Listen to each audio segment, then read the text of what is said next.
I was standing in my Denver apartment when the past I thought I'd buried came knocking with a $75,000 price tag attached. The sunlight spilled across the hardwood floors, catching the dust motes that danced lazily in the air. But nothing about the warmth of the room could soften the chill that ran down my spine. My phone buzzed again, and I knew it was them, Helen and Thomas, my parents, demanding yet another impossible favor. $75,000 Iris, my mother said, her voice tight, almost rehearsed. For Alina's wedding. We just need your help. I felt my stomach twist. The audacity of it nearly knocked the breath out of me. These were the same parents who had refused to co-sign a single loan when I was scrambling to pay for college. The same people who had watched me balance part-time jobs with full-time classes without so much as a word of encouragement. And now, suddenly, they wanted me to bankroll their golden daughter's fairy tale day. I leaned against the counter, trying to steady my pulse.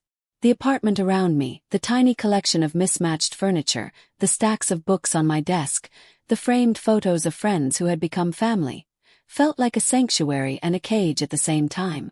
Here I had built a life with my own hands, a life that had nothing to do with their whims or expectations. Alina, my younger sister, the golden child, had been the center of their world for as long as I could remember. Every achievement she had been praised for, every birthday or milestone, was a constant reminder that I was less visible, less worthy, less deserving. And now their selective generosity had a price tag, and somehow I was expected to pay it. I closed my eyes for a moment, letting the tension gather, feeling the familiar mix of anger, disbelief, and sorrow. This wasn't just about money. It was about broken promises, favoritism, and the emotional weight of a family that never saw me as an equal. But to understand why I said what I did next, you need to know where this story really began. It wasn't always malicious. It was subtle, 1,000 tiny moments that told me exactly where I stood. I grew up in suburban Denver, in a house where my mother, Helen, taught high school literature with a fierce pride in her students, and my father, Thomas, ran his auto shop with a gruff, hands-on practicality. Their energy, their praise, always seemed to find my sister, Alina, like a magnet. I remember my first straight-A report card, tucked neatly in my binder, glowing with effort and late nights of study. I showed it to my parents, expecting at least a smile. Helen glanced up from her papers, murmured, "Good job," and went back to her grading.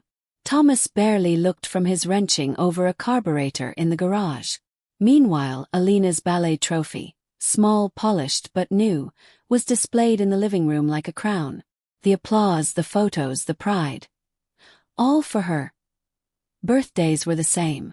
Every achievement I quietly celebrated, every scholarship I dreamed of, every painting or poem I labored over, it barely registered. Alina's cheer competitions, her voice recitals, her school play accolades were heralded with phone calls to grandparents, homemade banners, and extra trips to the mall. And me. I learned early that approval in this house wasn't earned. It was predetermined. I was the background, the safety net, the invisible sibling who applauded from the shadows. As I grew older, the pattern became painfully clear. I learned to anticipate it, to expect my victories to go unnoticed while my sister's smallest triumphs were televised in our family's narrative. Resentment simmered quietly, growing alongside my awareness that I had a role to play. The dutiful, competent daughter who was there, but never the star. College became my beacon of hope. I pictured leaving the Denver suburbs behind, forging a life where my worth wasn't constantly compared to someone else's. The acceptance letters felt like a ticket to freedom, a promise that finally, for the first time, I could exist outside the predetermined hierarchy of my family. But that dream came with its own sting. When I opened my acceptance envelope and turned to share the news, Helen and Thomas said, "That's wonderful, but you'll be on your own for tuition. No loans, no cosigns, no hand up." Just a polite pat on the shoulder and a reminder that in their eyes, I had always been expected to figure it out. That word, resilience, carved itself into me like a warning. I had no idea how much it would cost me, how many moments I'd have to endure, or how it would shape every choice I made from that point forward. Every dollar I earned, every night I stayed awake studying, every fear I faced alone in that apartment, it all traced back to that quiet understanding. I was meant to survive, not to thrive in their world. And yet, that same resilience would become the very thing that one day forced me to confront them. I spent the next 4 years learning that resilience was just their word for abandonment. College was supposed to be my escape, my chance to finally breathe in a life of my own making. Instead, it became a masterclass in exhaustion and self-reliance. I worked 3 jobs simultaneously: bartending on weeknights, tutoring cybersecurity to freshmen during the day, and coding freelance projects late into the night. My dorm room was often freezing, the heater too expensive to keep on, and the fluorescent lights of the library became my second home. Meals were a calculation of survival. I learned to stretch $5 across an entire day. Oatmeal for breakfast, peanut butter sandwiches for lunch, and whatever bargain I could find for dinner. I fell asleep over textbooks, drooling on lecture notes, my laptop balanced precariously on my knees. While my friends' parents were sending care packages or offering rides home, my parents' voices were a memory of cold pragmatism. "Figure it out, Iris. We can't help you." And yet, there was one quiet exception: my grandparents, Eldon and Margaret. They saw the fire in me when no one else did. When they co-signed my first student loan, Grandpa Eldon leaned over and said, "Opportunity isn't a sin. And neither is needing help."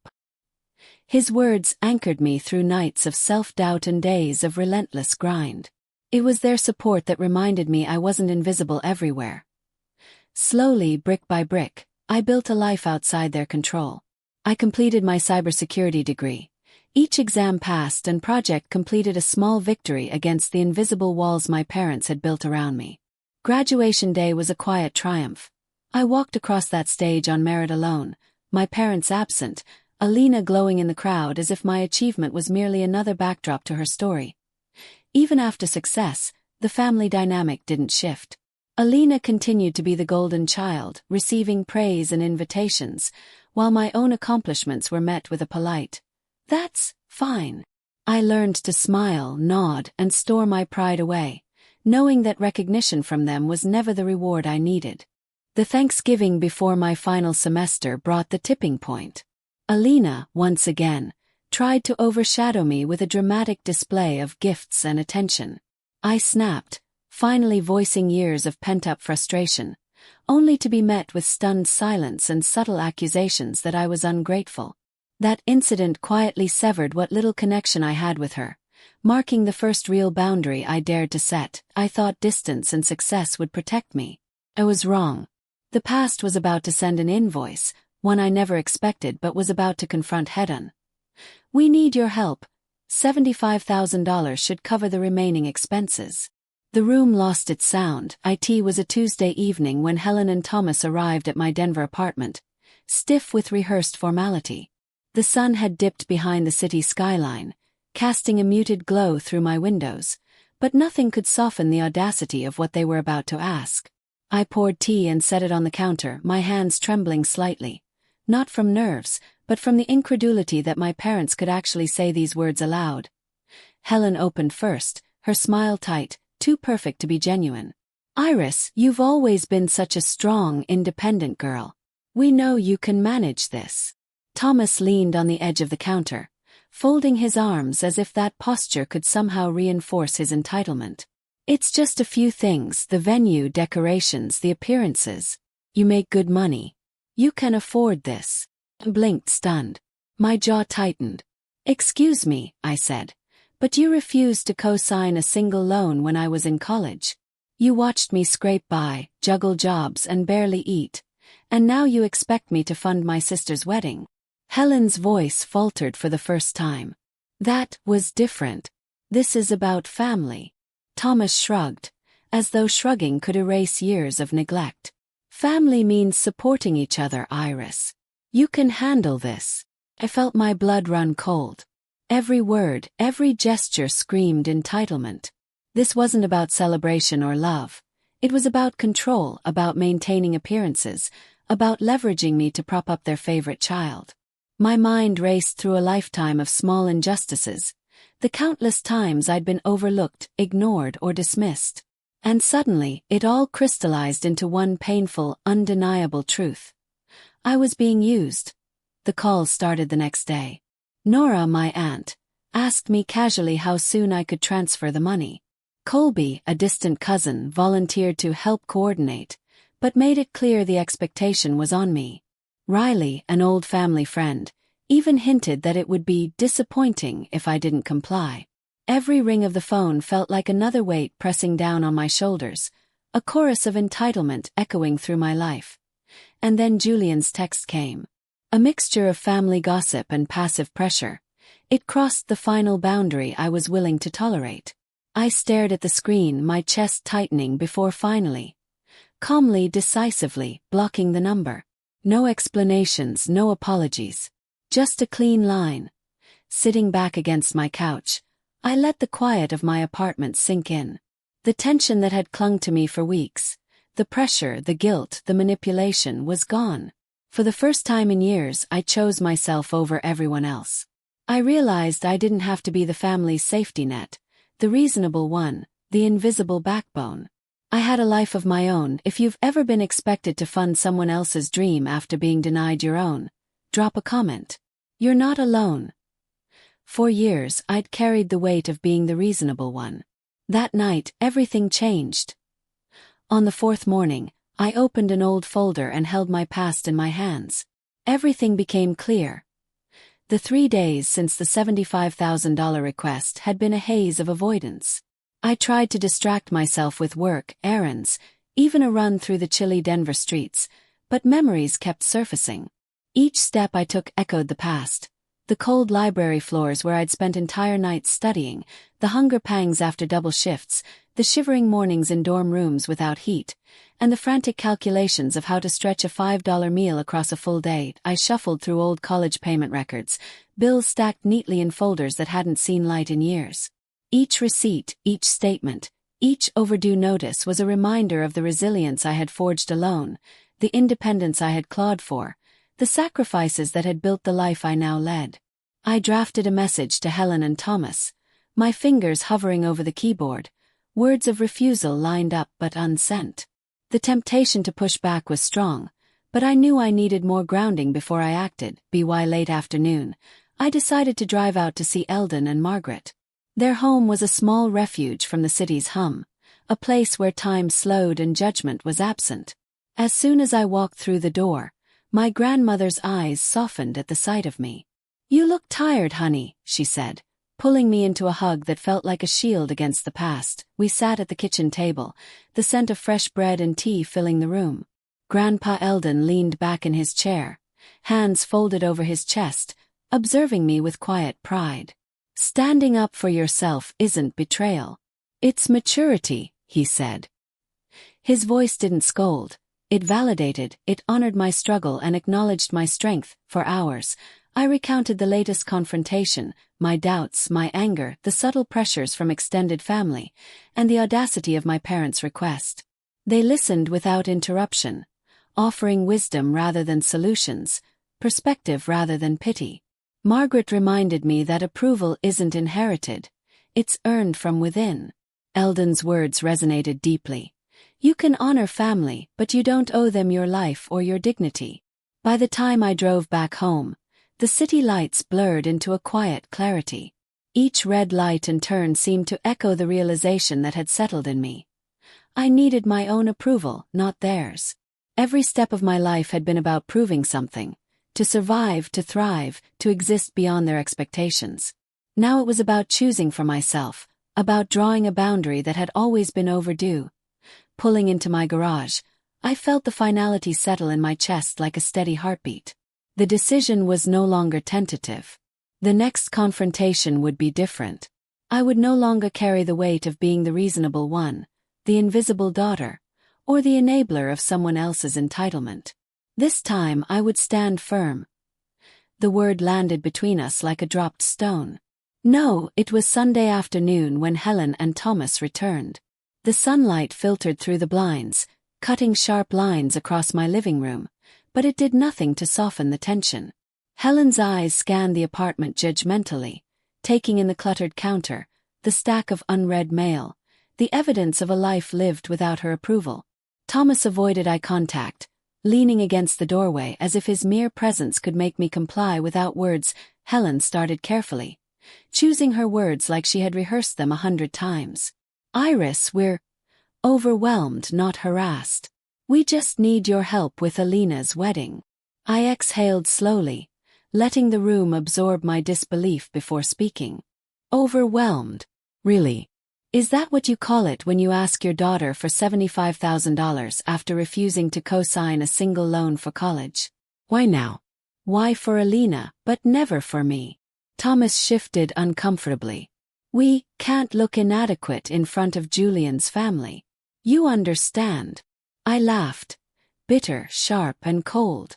You want my success without acknowledging what it cost me. All those nights I worked 3 jobs, all the meals I skipped, all the moments you ignored me, and now I'm supposed to fund your illusion of perfection. Helen's eyes narrowed. You're being petty, Iris. I let the word hang for a moment before returning it like a boomerang. Petty. Do you know what's petty? Expecting me to bankroll a wedding while my achievements were invisible. That's petty. That's calculated. And it stops here. Thomas opened his mouth to protest, but I didn't let him. You're going to ruin this wedding, not because of me, but because of the values you've chosen to live by. I'm refusing to enable your bad promises, your obsession with appearances over love, and your entitlement. For a tense beat, the room seemed frozen. And then Alina appeared, stepping quietly into the doorway. Her eyes were wide, uncertain but curious. I braced myself for an ally of my parents, a rehearsed attack, but instead she surprised me. Iris, she said softly. I heard everything. Her voice trembled. I never realized how much I've been allowed to take from you, how much I've benefited from being the golden child. My heartbeat quickened. She continued, her shoulders straightening with a new resolve. I don't want this wedding to cost you or anyone else what you can't afford to give. I'll scale it down. I want my sister there, not a checkbook. The silence that followed was almost holy. Helen's jaw dropped. Thomas's arms slackened. I felt a strange warmth in my chest. Not relief, not triumph, but something deeper. Recognition and finally equality. Alina walked toward me, hesitated, and then hugged me. I hugged her back, letting the years of resentment soften. Just a little, in the space between us, Helen finally spoke. Her voice small, almost childlike. I don't know what to say. Thomas shook his head, unable to meet either of our eyes. The room was quiet, the only sound the faint ticking of the wall clock. For the first time the power dynamic had shifted as the door closed behind them. I felt something suspiciously like freedom. For the first time I hadn't bent, hadn't rationalized, hadn't carried anyone else's weight. I had drawn a line, spoken my truth, and been heard. And for the first time it felt like I was truly seen. Have you ever had to teach your parents a lesson they should have already known? Share your story below. 3 weeks later, I walked my sister down the aisle. But this time everything was different. The ceremony was held at the local community center, simple and warm, decorated with flowers that didn't cost a fortune but radiated care. The sunlight streamed through the windows, illuminating the smiles on friends' faces and the quiet joy that had nothing to do with extravagance. As I took Alina's arm, I felt the weight I had carried for years lift slightly. We weren't defined by past grievances anymore, at least not in that moment. Walking her down the aisle as true sisters, equal, seen and heard, was a small but profound victory. My parents were absent, yet their absence didn't sting. I realized I no longer needed their validation to feel whole. My own choices had brought clarity and peace. A week later, I met Helen and Thomas for coffee. They were tentative, aware of the shift. We were wrong, Helen admitted quietly. We should have been proud of you all along. Thomas nodded, his eyes meeting mine for the first time in years without avoidance. I listened, accepted their apology, but made one thing clear. Moving forward, boundaries were no longer optional. Respect was required. Justice, I discovered, is quiet and steady. It doesn't always roar or demand recognition. It is the clarity of choice, the courage to say no, the strength to protect your own life and dignity. I realized that love isn't measured by what you give up, but by what you refuse to let break you. Choosing myself didn't push anyone away. In fact, it brought everyone closer to honesty. Alina, my sister, was finally a true partner in life, not a rival or a reflection of parental favoritism. And for the first time, I understood that standing firm isn't defiance. It's the purest form of care, for yourself and for those who truly mattered. If this story resonates with you, share your experience in the comments. Have you ever had to choose yourself over family expectations? You're not alone. Subscribe for more real stories about family boundaries and standing up for yourself.